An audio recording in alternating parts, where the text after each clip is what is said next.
नमस्कार, आप देख रहे हैं स्वामी न्यूज और मैं हूं राजीव शर्मा। और अब चलते हैं खबरों के सफर पर प्राइम टाइम बुलेटिन के साथ। राष्ट्रीय स्वयंसेवक संघ अजयमेरू महानगर का वार्षिक पथ संचलन आज शहर के मुख्य मार्गों से निकाला गया। राष्ट्रीय स्वयंसेवक संघ द्वारा वार्षिक पथ संचलन प्रत्येक वर्ष हिंदू तिथि माघ माह की कृष्ण पक्ष नवमी पर निकाला जाता है। इस पथ संचलन में बाल स्वयंसेवकों और प्रौढ़ सहित हजारों की संख्या में स्वयंसेवक शामिल हुए। पथ संचलन का शहर के अनेक स्थानों पर पुष्प वर्षा कर स्वागत किया गया।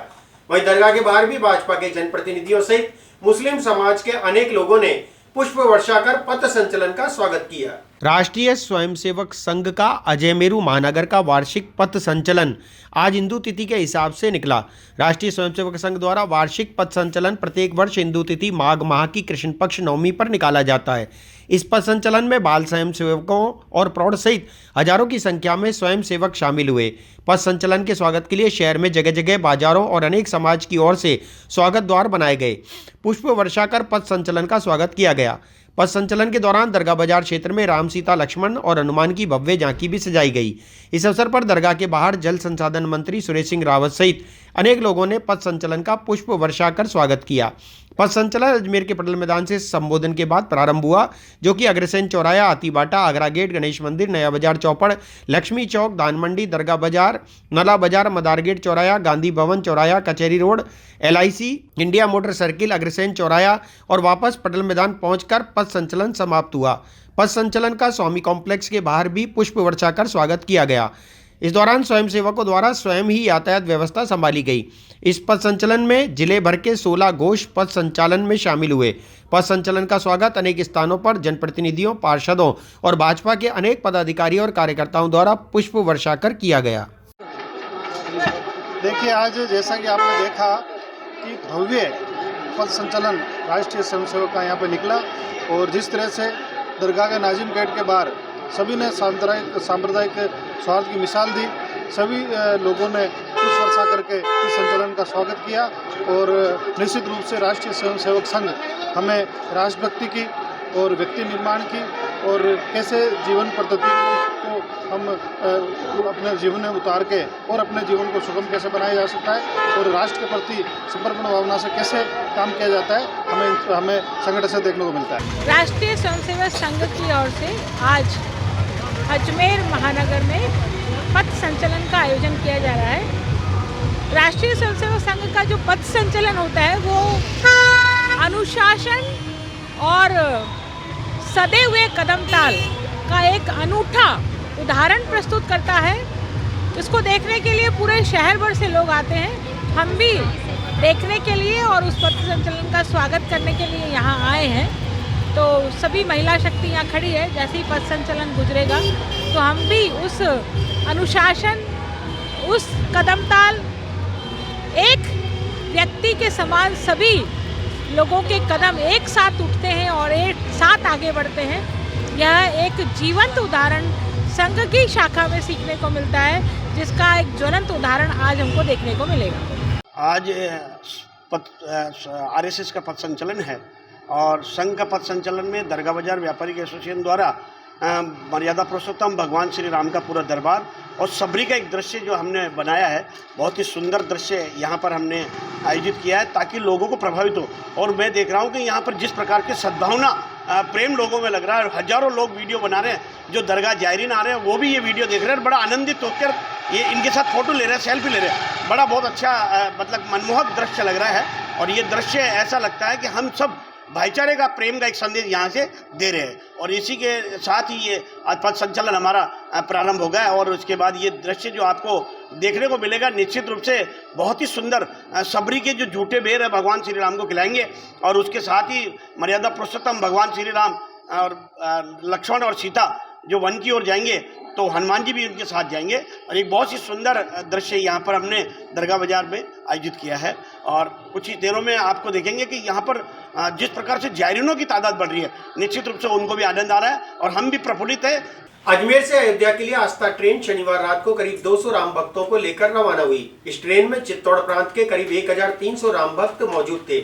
उदयपुर से रवाना हुई ट्रेन भीलवाड़ा, चित्तौड़, अजमेर, जयपुर सहित आसपास के क्षेत्र के राम भक्त को लेकर आज अयोध्या पहुंची, जहां उन्होंने रामलला के दर्शन किए। अयोध्या के लिए रवाना होने से पूर्व अजमेर रेलवे स्टेशन पर विश्व हिंदू परिषद के कार्यकर्ताओं ने सभी राम भक्तों को माला पहनाकर और तिलक लगाकर स्वागत किया। अजमेर से अयोध्या के लिए आस्था ट्रेन शनिवार रात को करीब 200 राम भक्तों को लेकर रवाना हुई। चित्तौड़ प्रांत के करीब 1300 राम भक्त इस ट्रेन में मौजूद थे। उदयपुर से रवाना हुई ट्रेन भीलवाड़ा, चित्तौड़, अजमेर, जयपुर सहित आसपास के क्षेत्र के राम भक्त आज अयोध्या पहुंचकर रामलला के दर्शन करेंगे। अजमेर रेलवे स्टेशन पर विश्व हिंदू परिषद के कार्यकर्ताओं ने सभी राम भक्तों को माला पहनाकर और तिलक लगाकर स्वागत किया। इस संबंध में विश्व हिंदू परिषद के प्रांत से मंत्री शशि प्रकाश इंदौरिया ने जानकारी देते हुए बताया कि अजमेर से 200 राम भक्त आस्था ट्रेन में सवार हुए। इनमें विश्व हिंदू परिषद के दायित्ववान कार्यकर्ता सभी ने आने जाने का किराया स्वयं वहन किया है। ट्रेन के अनेक कोच में राम भक्तों द्वारा लगातार सुंदरकांड का पाठ किया गया। ट्रेन में जीआरपी पुलिस की ओर से पूरी सुरक्षा व्यवस्था रही। आस्था स्पेशल ट्रेन द्वारा उदयपुर से अयोध्या के लिए 1300 से अधिक कार्यकर्तागण जो दायित्ववान कार्यकर्ता है वो श्री राम जन्मभूमि दर्शन हेतु अयोध्या पधार रहे हैं। अजमेर से भी 229 कार्यकर्ता जिसमें मातृशक्ति भी शामिल है, ये आज अयोध्या दर्शन के लिए जा रहे हैं और ये ट्रेन अभी कुछ ही समय में यहाँ पहुँचने वाली है और कल मध्याह्न दोपहर तक अयोध्या धाम पहुँचेगी। वहाँ पर श्री रामलला के दर्शन करेंगे और सभी में राम जी के जो दर्शनों को लेकर भारी उत्साह है कार्यकर्ताओं में, सभी में बड़ी ललक है। जल्दी से जल्दी रामलला के दर्शन हों। ये स्पेशल ट्रेन आस्था के नाम से है जो उदयपुर, चित्तौड़, भीलवाड़ा, अजमेर, जयपुर होते हुए और अयोध्या धाम जाएगी। सभी राम भक्त श्रद्धालु बहुत ही प्रसन्न होकर के यहाँ से अयोध्या धाम पधार रहे हैं और भारत सरकार विशेष रूप से रेल मंत्रालय का हम आभार प्रकट करना चाहेंगे जिन्होंने ऐसी सुविधा युक्त गाड़ी सबके लिए स्पेशल आस्था स्पेशल जो गाड़ी चलाई है उसके लिए सभी संगठनों की ओर से भारत सरकार के माननीय प्रधानमंत्री, माननीय रेल मंत्री जी का आभार प्रकट करते हैं कि सभी अयोध्या पहुंचकर वहाँ पूजन करेंगे, दर्शन करेंगे और देश दुनिया में सनातन धर्म का संदेश आगे बढ़ाएंगे। जय श्री राम। महेंद्र कुमार त्रिपाठी, राष्ट्रीय उपाध्यक्ष, भारतीय जनता पार्टी। 93 की कार सेवा में जब हमें गोलियां चली थी, मुलायम सिंह ने गोलियां चलाई थी, जब उस कार सेवा में गया था, 92 में जब ढांचा तोड़ा गया, जब भी यहाँ से 10 दिन पहले ही हम चले गए थे और आज बहुत खुशी की बात है कि आज कार सेवा में रामलला के दर्शन करना चाह रहे हैं, जबकि हमें कल्पना नहीं थी कि हम अपने जीते ही जी राम मंदिर को देख पाएंगे। ये एक बहुत बड़ी उपलब्धि है जीवन की कि हम अपनी अगली बार के जो सफ़र जाएगा उसमें हमारा भी नाम होगा। इस बार हम इनको सबको बड़ी खुशी है कि आज हमारे यहाँ से कार सेवक जा रहे हैं, इसलिए यहाँ से कार सेवक जा रहे हैं और रामलला के दर्शन करके आएंगे। यह बहुत बड़ी उपलब्धि है। आज हम श्री रामलला के दर्शन करने के लिए अयोध्या के लिए प्रस्थान कर रहे हैं और इतना आनंदमय वातावरण बना हुआ है कि सब हर्षोल्लास से झूम रहे हैं। 550 वर्ष के बाद जो हमें ये अवसर मिला है, ये हमारी पीढ़ी के लिए बहुत एक सुखदायक और ही बहुत ही आश्चर्यजनक है। कभी कल्पना भी नहीं की थी कि इतने वर्षों की तपस्या के बाद आज हमें ये अवसर मिलेगा कि हम तुम्हारे अयोध्या में रामलला के दर्शन करने के लिए जा रहे हैं। इसके लिए हम सभी हर्षोल्लास से उन्मादित हैं और सब हर्षोल्लास के साथ गीते गाते हुए, नाचते कूदते हुए और वहाँ पर दर्शन करने के लिए जा रहे हैं। हम लोग अयोध्या जा रहे हैं भगवान श्री राम के मंदिर के दर्शन करने। हमें बहुत अच्छा लग रहा है। आस्था स्पेशल ट्रेन से हम जा रहे हैं। अजमेर के अंबेडकर कॉलोनी गुलाबबाड़ी में रहने वाली बुजुर्ग महिला के घर से अज्ञात चोरों ने 3.5 लाख रुपए की नकदी और सोने चांदी के आभूषण पर हाथ साफ कर दिया। महिला ने इस चोरी का शक पड़ोस में रहने वाले लोगों पर जताया। अलवरगढ़ थाने पर किसी प्रकार की कार्रवाई नहीं होने पर महिला ने पुलिस अधीक्षक को शिकायत दी। अजमेर के अंबेडकर कॉलोनी गुलाबबाड़ी में रहने वाली बुजुर्ग महिला के घर से अज्ञात चोरों ने 3.5 लाख रुपए की नकदी और सोने चांदी के आभूषण चोरी कर लिए। इस मामले में महिला ने जानकारी देते हुए बताया कि उन्हें पड़ोस के 2 नाबालिग बच्चों पर शक है और उनके माता पिता ने स्वीकार भी किया है कि उनके बच्चों ने ही चोरी की है और वह पैसा लौटा देंगे। पैसा वापस नहीं लौटाने पर महिला ने अलवरगढ़ थाने में चोरी की शिकायत दर्ज कराई। महिला ने बताया कि अलवरगढ़ थाने में शिकायत देने के बाद भी कोई कार्रवाई नहीं होने पर उन्होंने इस मामले में पुलिस अधीक्षक को शिकायत देकर अवगत कराया। मैं रिलायंस मॉल गई हुई थी और जस्ट मैं जब वहाँ से मैं आई, मैं शाम को 6 बजे करीब, मैंने देखा कि यहाँ से मेरे पैसों की थैली गायब है। तो मैंने मेरी बेटी से जानकारी चाहिए। मेरी बेटी ने कहा मम्मी मैंने नहीं ली। मैंने उससे 2-3 दफ़े पूछा, उसने मुझे मना कर दिया। फिर उसके बाद में 1 तारीख के रोज़ मेरे पास में ये कपिल, श्यामल और एक बच्चा और आए, और ये मेरे सामने पड़ोसियों का बच्चा कृष्णा और किस्सू को लेके आए और बैल बजाई उन्होंने। मेरे को कहने लगे दादी जी आपके घर चोरी हुई है ना, जो इसने किस्सू ने और दक्ष ने मिल कर के करी है। तो मैं उसको डायरेक्ट फिर किस्सू के फादर को लेकर के इनके घर में गई, मैं दक्ष जिंदल के घर में मैं।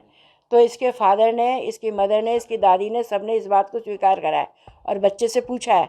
फिर मैंने कहा कि भाई जब तुम्हें ये जानकारी पड़ गई तो तुमने ये बात मतलब पुलिस में क्यों नहीं तुमने दी तुमने? तो बोला कि हमने उस पैसों को दुकान में ले जाके रख रखा है। इसके फादर ने मुझे कहा मैंने इस पैसे को दुकान में ले जाके रख रखा है और मेरे को तो इसने 16,000 रुपये ही दिए हैं ला करके। आप चाहो तो अभी चल करके मैं आपको दे सकता हूँ, लेकिन मैंने उसको लेने से मना कर दिया। फिर सुबह इसकी बुआ अन्नू, फूफा कमल, इसके पिता राजेंद्र जिंदल, इसकी मदर सुनीता, अंश जिंदल और बुआ का लड़का नन्नू दक्ष जिंदल को लेकर के मेरे पास में आए सुबह 6 बजे। आके कहते हैं कि ना मतलब ये तो हमें कुछ बता नहीं रहा है। तो मैंने उससे पूछा, उसने साफ मतलब ये उसके मदर फादर तो बिल्कुल उसको बच्चे को पूछ रहे थे कि भाई पैसा कहाँ पर है, अभी तो बता दे तू। फिर कहने लगे कि ना आप पुलिस में मत जाना, नहीं तो मैं आत्महत्या कर लूँगा भाभी जी मैं। इसके मदर ने, फादर ने मेरे से पैर पकड़ के मेरे से माफ़ी मांगी और कहने लगे कि आप पुलिस में मत जाना, आप हमें 12 बजे तक का समय दो। अगर ये 12 बजे तक बजाता है तो ठीक है, नहीं तो फिर जब मैं इससे नहीं बताया मैं सीधा मैंने लवरगढ़ थाने गई। वहाँ मैं सुभाष जी से मैं मिली।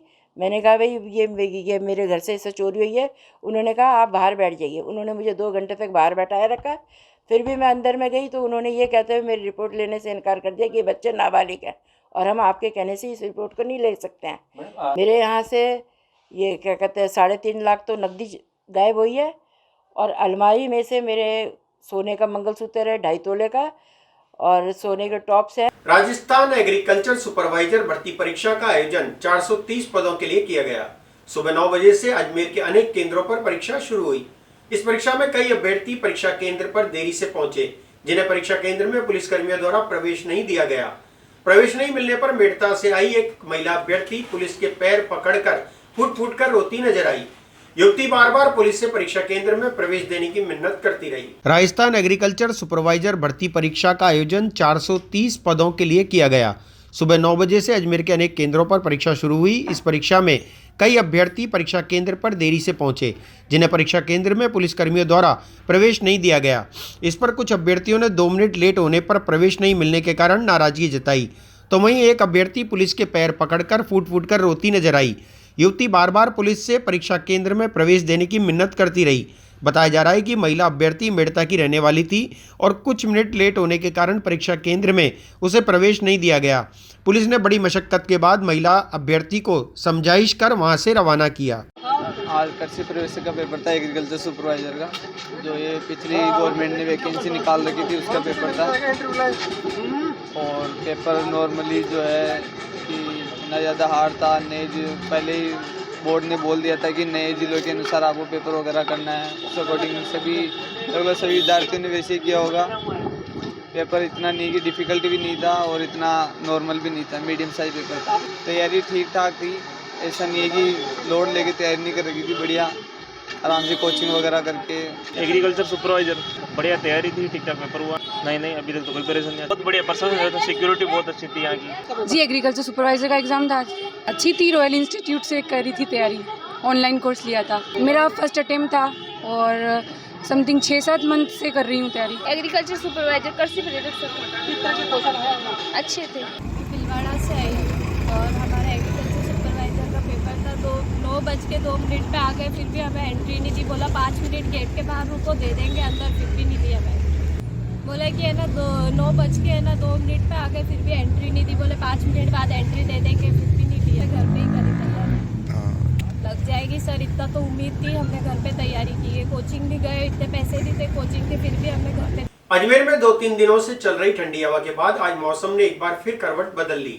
सुबह से ही आसमान में बादल छाए रहे। दोपहर के बाद रिमझिम बारिश शुरू हुई। मावट गिरती देखकर किसानों के चेहरे खिल उठे। किसानों द्वारा खेत में बोई गई फसलों के लिए यह बारिश वरदान साबित होती है। अजमेर में 2-3 दिनों से चल रही हवा के बाद आज मावठ की बरसात हुई। 2-3 दिनों से सर्दी में कमी आने के कारण लगने लगा था कि अब गर्मी शुरू होने वाली है, लेकिन अचानक हुई मावठ की बारिश से दोबारा सर्दी बढ़ने की संभावना बढ़ गई है। आज सुबह से ही अजमेर शहर में बादल छाए रहे। मध्याह्न के बाद अचानक हुई बारिश के कारण जहां एक तरफ किसानों के चेहरे पर खुशी नजर आई, किसानों द्वारा अपने अपने खेतों में बोई गई फसलों के लिए मावठ की बारिश वरदान साबित होती है, लेकिन दूसरी ओर सर्दी वापस बढ़ने के कारण मौसमी बीमारी फैलने का भी खतरा बना रहता है। आज हुई रिमझिम बारिश के कारण अगले 2-3 दिनों में सर्दी बढ़ने की संभावना जताई जा रही है। मौसम बीमार लोगों के लिए तो बहुत घातक है ये, बाकी किसानों के लिए अच्छा मौसम है। फसलें अच्छी लहरा जाएगी। अभी चने की फसल के लिए बहुत ज़्यादा फ़ायदा है इससे, और इस मावठ में गेहूँ, जौ, सरसों काफ़ी फसलें होती है, सबके लिए अच्छी है। बशर्ते अगर इसके बाद 1-2 दिन में कहीं शीतलहर चल गई तो वैसे ले बैठेगी किसानों को, बाकी अच्छी फसल है। अभी बरसात होने के बाद थोड़ी बहुत तो ठंडक बढ़ेगी, लेकिन शीतलहर नहीं आए तो अजमेर भाजपा कला एवं संस्कृति प्रकोष्ठ द्वारा भारत के पूर्व उप प्रधानमंत्री और भाजपा के वरिष्ठ नेतृत्व करने वाले वरिष्ठ नेता लालकृष्ण आडवाणी को भारत रत्न दिए जाने की घोषणा होने पर शुभकामनाएं और बधाई दी। भाजपा कला एवं सांस्कृतिक प्रकोष्ठ के प्रदेश अध्यक्ष गोपाल बंजारा ने बताया कि लालकृष्ण आडवाणी का भारत की राजनीति में बहुत बड़ा योगदान है। अजमेर भाजपा कला एवं सांस्कृतिक प्रकोष्ठ के पूर्व प्रदेश अध्यक्ष गोपाल बंजारा ने भारत के पूर्व उप प्रधानमंत्री, भाजपा के वरिष्ठ नेतृत्व करने वाले वरिष्ठ नेता लालकृष्ण आडवाणी को भारत रत्न दिए जाने की घोषणा पर शुभकामनाएं और बधाइयां दी। भाजपा कला एवं सांस्कृतिक प्रकोष्ठ के प्रदेश अध्यक्ष गोपाल बंजारा ने बताया कि लालकृष्ण आडवाणी का भारत की राजनीति में बहुत बड़ा योगदान है। उन्होंने प्रसन्नता जताते हुए कहा कि यह जानकर देश के वरिष्ठतम नेता और हमारे मार्गदर्शक आदरणीय लालकृष्ण आडवाणी को भारत रत्न से सम्मानित किया जा रहा है। यह भारतीय राजनीति में उनकी शुचिता, राष्ट्र उत्थान के संकल्प और देश की अखंडता के लिए किए गए अद्वितीय प्रयासों का सच्चा सम्मान है। देखिए, जिस प्रकार से भारतीय जनता पार्टी के देश के प्रधानमंत्री नरेंद्र भाई मोदी जी ने भारत रत्न के लिए श्री आडवाणी जी को जिस प्रकार से चयन किया, निश्चित रूप से बधाई के पात्र हैं। मैं आभार व्यक्त करता हूं मोदी जी का, और बधाई देना चाहता हूं आडवाणी जी का, जिन्होंने राष्ट्र के प्रति अपना त्याग, तपस्या और बलिदान दिया, और ये राष्ट्र के प्रति हमेशा समर्पित रहे। उन्होंने राष्ट्र के प्रति काम किया है, और उनका सबसे बड़ा योगदान रहा राम मंदिर में।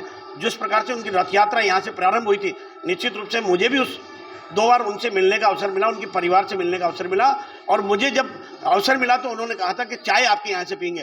तो मुझे आडवाणी जी के साथ और उनके परिवार के साथ, प्रतिभा आडवाणी जी और उनकी आडवाणी जी की धर्मपत्नी मतलब माता जी के साथ मुझे अवसर मिला, उनके साथ उनके वैन में बैठने का अवसर मिला, उनसे बातचीत करने का अवसर मिला, और मुझे सौभाग्यशाली हूँ कि अजमेर से मैंने उनके साथ बैठकर उनके साथ चर्चा करी, और उनको जिस प्रकार से भारत तक रावत सर्किल की महासभा पुष्कर के द्वारा आज रावत मंदिर में कैबिनेट मंत्री और पुष्कर विधायक सुरेश सिंह रावत, प्रधान जनप्रतिनिधि अर्जुन सिंह रावत का सम्मान समारोह आयोजित रखा गया।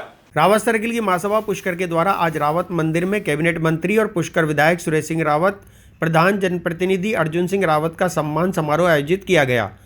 महाराजा सांवरा जी, पूर्व जिला परिषद सदस्य राजेंद्र सिंह रावत, मदन सिंह रावत, पालिका अध्यक्ष शिवस्वरूप महर्षि, पालिका अध्यक्ष कमल पाठक, रावत महासभा के पूर्व अध्यक्ष ज्ञान सिंह रावत, फूल सिंह रावत, शक्ति सिंह रावत सहित अनेक रावत समाज के कार्यकर्ता और पदाधिकारी मौजूद रहे। इसके पहले अंबेडकर सर्किल पर कैबिनेट मंत्री रावत पुष्कर पहुंचने पर पुष्कर के रावत समाज ने रावत को बग्गी पर बिठाकर रावत मंदिर ले गए और उनका स्वागत किया। पुष्कर सर्किल अध्यक्ष अजय पाल सिंह रावत द्वारा सभी का धन्यवाद किया गया। रावत सभा सर्किल पुष्कर के द्वारा आज मेरे को बुलाया गया था, समस्त जनप्रतिनिधियों को बुलाया गया, मेरा स्वागत मान सम्मान किया। इसके लिए मैं समाज के सभी प्रमुख लोगों को, पंच पटेलों को हृदय से मैं आभार प्रकट करता हूं, विशेष तौर से पुष्कर सभा सर्कल की पूरी टीम को कि उन्होंने मुझे यहाँ बुला के सम्मान दिया। और मैं भी विश्वास दिलाता हूँ कि क्षेत्र के विकास के लिए, हम समाज के विकास के लिए हरसंभव प्रयास करें। निश्चित रूप से जो अभी बजट आ रहा है सिर्फ 1 दिन का एक लेखा अनुदान है। अभी केंद्र का विस्तृत बजट आना है, उसके बाद जुलाई अगस्त के अंदर हमारी सरकार बजट पेश करेगी। तो कुछ अभी हमारे जो संकल्प पत्र है, हालांकि माननीय मुख्यमंत्री जी का घोषणा करेंगे, लेकिन घाटों के जिम्मेदार का मैंने उनको लिख के दिया है, उस संकल्प पत्र में उनको शामिल किया है। और इसके अलावा भी मैंने कुछ मांगे रखी है। निश्चित रूप से अभी जो हमारा विस्तृत बजट आएगा उसके अंदर पुष्कर को बहुत बड़ी सौगात मिलेगी। ऐसा है कि राव समाज का बड़े हर्ष का विषय है कि राव समाज आज फुल जोर शोर से आज नवनिर्वाचित जो कैबिनेट मंत्री राजस्थान सरकार में जल संसाधन मंत्री के रूप में सुरेश सिंह जी को जो पद दिया है उसके लिए पूरा राव समाज राजस्थान सरकार का धन्यवाद अर्पित करता है। और आज का क्या है कि पूरा राव समाज जोर शोर से यहाँ मंत्री जी के साथ साथ हमारे दो विधायक भीम विधायक हरि सिंह जी वो किसी कारणवश बहरीन में हैं इसलिए वो आ नहीं सके। शंकर सिंह जी का वहाँ अपना कोई भव्य प्रोग्राम था इस वजह से वो आ नहीं सके। इसके अलावा यहाँ हमारे अधिक से अधिक संख्या में सर्कलों के अध्यक्ष पधारे, अधिक से अधिक पंचायत समिति सदस्य पधारे, जिला परिषद सदस्य पधारे, पंचायत समिति सदस्य पधारे, समाज के जो मंडल अध्यक्ष हैं पार्टी के अंदर वो मंडल अध्यक्ष पधारे। उन सभी का समाज की ओर यहाँ पुष्कर सर्कल की ओर से भव्य स्वागत किया गया। और जो राव समाज में जो आज जो जागृति आई है वो ये आज काबिल तारीफ थी कि आज इतने बड़े ये इस पंडाल के अंदर लोग अपने पलकों पावड़े बिछाकर इनको गाजे बाजे के साथ यहाँ मंदिर में लेके आए। और इनसे हम राव समाज ही नहीं पूरा राजस्थान आपसे आस लगा के बैठा है कि जो इन्होंने मंत्री बनते के साथ ही इन्होंने 13 जिलों की जो पानी की समस्या थी उनको दूर करने के लिए एक अथक प्रयास किया। इसके लिए मंत्री महोदय थोड़ा अतिशीघ्र जोधपुर पहुंच गए क्योंकि वहाँ टोंक पहुँच गए क्योंकि वहाँ सम्मानीय मुख्यमंत्री जी का वो प्रोग्राम था। इसके लिए उनको हम तहे दिल से राव समाज हार्दिक धन्यवाद देता है, अभिनंदन देता है। और आगे भी क्योंकि जो राव समाज में राउत महासभा ने क्योंकि 5 साल से राव समाज के जो राजनीतिक प्रतिभाएं थी उनको इग्नोर करके रखा था, उसके बारे में समाज में जो जागृति आई बढ़ चढ़ के राव समाज ने उस्मानिया ख्वाजा उच्च माध्यमिक विद्यालय शोरग्राम खादी मोहल्ले में एडिशनल एसपी शहर महमूद खान के मुख्य आतिथ्य में आयोजित कार्यक्रम में कंप्यूटर लैब का उद्घाटन किया गया। इस कार्यक्रम में दरगाह अंजुमन के अध्यक्ष सहित अनेक गणमान्य लोग उपस्थित रहे। उस्मानिया ख्वाजा उच्च माध्यमिक विद्यालय शोरग्राम खादिम मोहल्ला में एडिशनल एसपी शहर महमूद खान के मुख्य आतिथ्य में आयोजित कार्यक्रम में कंप्यूटर लैब का उद्घाटन किया गया। दरगाह अंजुमन के सदर अध्यक्ष सैयद गुलाम किबरिया, स्कूल अध्यक्ष सैयद मुनव्वर चिश्ती, सचिव सैयद कलीमुद्दीन खालिद खान सहित प्रबंध समिति के सदस्य मौजूद रहे। समारोह में श्रेष्ठ विद्यार्थियों और शिक्षकों को सम्मानित किया गया। उस्मानिया ख्वाजा सीनियर सेकेंडरी स्कूल जो कि अंजुमन सैयद आज़ाद की जानिब से चलता है, इसमें तकरीबन 700 बच्चे पढ़ते हैं, लड़कियाँ। आज जो हमने 20 कंप्यूटर लगवाए इसके अंदर में, कुछ पुराने थे और कुछ नए मिला के 20 को हमने इसमें आज इसके उद्घाटन कराया। जनाब महमूद खान साहब एडिशनल एसपी सिटी अजमेर वो आए, यहाँ तशरीफ लाए अभी, उनके हाथों से इसका उद्घाटन कराया हमने। और जो बच्चे अच्छे परसेंटेज लेके आए क्लासों के अंदर में, उनके लिए प्राइज़ गिविंग की हमने। और दुआ करते हैं कि अल्लाह पाक जो भी बच्चे यहाँ पे तालीम हासिल कर रहे हैं उनको अल्लाह कामयाबी अता फरमाए, तो देश में नाम रोशन करें। और अपने अजमेर में कम चौड़ी सड़कों के कारण आए दिन शहर के मुख्य मार्गों में जाम की स्थिति देखी जाती है। प्रतियोगी परीक्षा होने पर शहर के मुख्य मार्गों पर जाम लगना आम बात हो जाती है। आज एग्रीकल्चर सुपरवाइजर की परीक्षा समाप्त होने के बाद बस स्टैंड के नजदीक लंबा जाम लग गया, जिसको खुलवाने के लिए ट्रैफिक पुलिस कर्मियों को भारी मशक्कत करनी पड़ी। अजमेर में एक तरफ वैसे ही यातायात व्यवस्था चरमराई हुई है और दूसरी ओर परीक्षा आयोजित होने पर लंबा जाम भी लग जाता है। आज एग्रीकल्चर सुपरवाइजर भर्ती परीक्षा के तहत परीक्षा समाप्त होने के बाद अभ्यर्थी परीक्षा केंद्र से बाहर निकले, जिसके कारण शहर के कई स्थानों पर लंबा जाम लग गया। जाम खुलवाने और यातायात व्यवस्था को दुरुस्त करने के लिए ट्रैफिक पुलिस कर्मियों को भारी मशक्कत करनी पड़ी। आज एग्जाम था तो ट्रैफिक व्यवस्था माकूल है, व्यवस्था बनाई जा रही है। एक साथ छूटने के कारण यातायात को निकाला जा रहा है, यातायात को व्यवस्थित किया जा रहा है। डाइवर्ट नहीं, थोड़ा बहुत इधर वाहनों घुमाया था, ये बात। जाम कहीं नहीं लगा। अम्बेडकर सर्किल पे थोड़ी सी भीड़ हुई थी बस स्टैंड चौराहे पर, डाइवर्ट नहीं किया, अभी निकाल रहे धीरे धीरे, स्टाफ लगाया हुआ है। फिलहाल बुलेटिन में इतना ही, मुझे दीजिए इजाजत। देखते रहे स्वामी न्यूज। जय हिंद, जय भारत।